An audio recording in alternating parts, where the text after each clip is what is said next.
सुप्रभात विद्यार्थियों, मैं आपकी हिंदी की शिक्षिका। बच्चों, आज हम हिंदी व्याकरण में निबंध लेखन के बारे में पढ़ेंगे। ठीक है, तो बच्चों, जैसे कि आपने निबंध पिछली कक्षा में भी किया होगा और आप जानते हैं कि निबंध बहुत ही ज़रूरी है, क्योंकि ये हमें परीक्षा में हमेशा आता है और 10 से 15 मार्क्स का आता है। ठीक है, तो सबसे पहले हम करेंगे निबंध शब्द का अर्थ क्या होता है। ठीक है, तो निबंध दो शब्दों के मेल से बना हुआ है। नी जमा वंद। कितने शब्दों के मेल से बना है? दो। नी जमा वंद। विशेष रूप से व्याकरण के नियमों से बंधी हुई रचना। निबंध उस गद्य को कहते हैं जिसमें किसी विषय पर हम अपने विचार प्रकट करते हैं। ठीक है, ये हो गया निबंध शब्द का अर्थ। अब हम करेंगे निबंध के भाग।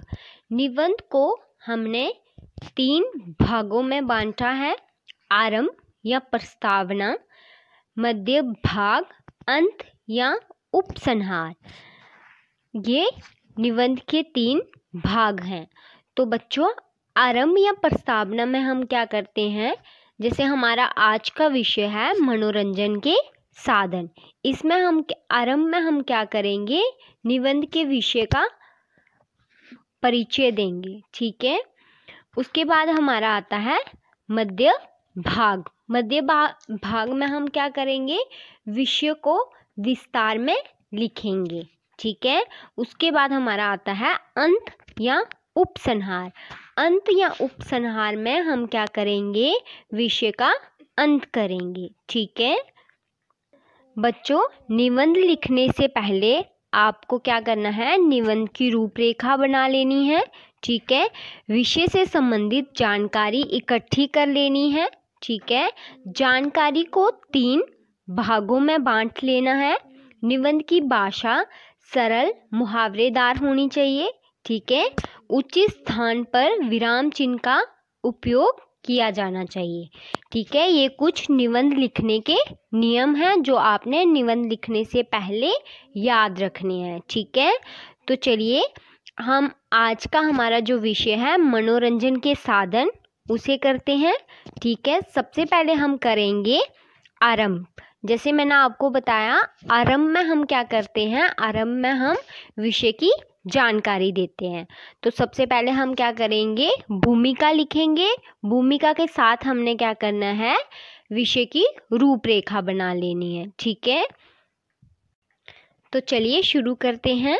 भूमिका में हम लिखेंगे, मनुष्य जब काम करते करते थक जाता है और उसे अपने बार बार के कामों से अरुचि होने लगती है, तब वह मन और शरीर को सुख तथा आनंद देने के लिए कोई ना कोई सुविधाजनक या मन को अच्छे लगने वाले साधनों को अपनाने लगता है। क्या होता है कि जब हम बार बार एक ही काम करते हैं तो हम बोर हो जाते हैं। ठीक है, फिर हम क्या करते हैं? अपना मनोरंजन करने के लिए कोई ना कोई साधन ढूंढते हैं। इस प्रकार के अपनाए या प्रयोग किए जाने वाले साधनों से जब मनुष्य का मन हिल उठता है, तब इसे मनोरंजन कहते हैं। मनोरंजन शब्द 2 शब्दों को मिलाने से बना है, मन और रंजन। इन दोनों शब्दों से बना हुआ शब्द मनोरंजन का सामान्य अर्थ है मन का रंजन, अर्थात मन का आनंद। मनोरंजन को मनोविनोद भी कहते हैं। मनोरंजन को हम क्या कहते हैं? मनोविनोद। और मनोरंजन 2 शब्दों के मेल से बना हुआ है, मन और रंजन के मेल से। ठीक है, ये हमने किया विषय का आरंभ। ठीक है, जिसमें हमने विषय के बारे में जानकारी दी। अब हम करेंगे मध्य भाग। ठीक है, जिसमें हम विषय को विस्तार से पढ़ेंगे। ठीक है, तो हमारा दूसरा भाग है मनोरंजन का महत्व, कि मनोरंजन का क्या महत्व है। मानसिक विश्राम मनुष्य को मनोरंजन के द्वारा प्राप्त होता है। इसलिए मानव जीवन में मनोरंजन का महत्वपूर्ण स्थान है। भोजन में जो स्थान अचार चटनी का है, जीवन में वही स्थान मनोरंजन का है। ठीक है। अचार चटनी का सेवन करने से जैसे भूख तीव्र हो जाती है, वैसे ही मनोरंजन से जीवन को नई शक्ति, स्फूर्ति और नई उमंग प्राप्त होती है। ठीक है। जैसे हम तो बच्चों ये हम कर रहे हैं मध्य भाग। ठीक है। अब मनोरंजन का महत्व क्या है हमारे जीवन में?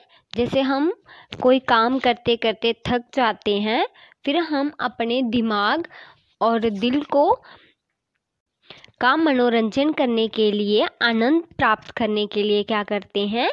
हमें जो अच्छा लगता है हम वो करते हैं, या हम गेम खेलते हैं, या आजकल हम क्या करते हैं? फ़ोन में गेम खेलते हैं, इंटरनेट पे कुछ कुछ देखते हैं। ठीक है। ये भी हमारे क्या हैं? मनोरंजन के साधन है, और मनोरंजन हमारे लिए बहुत ज़रूरी है।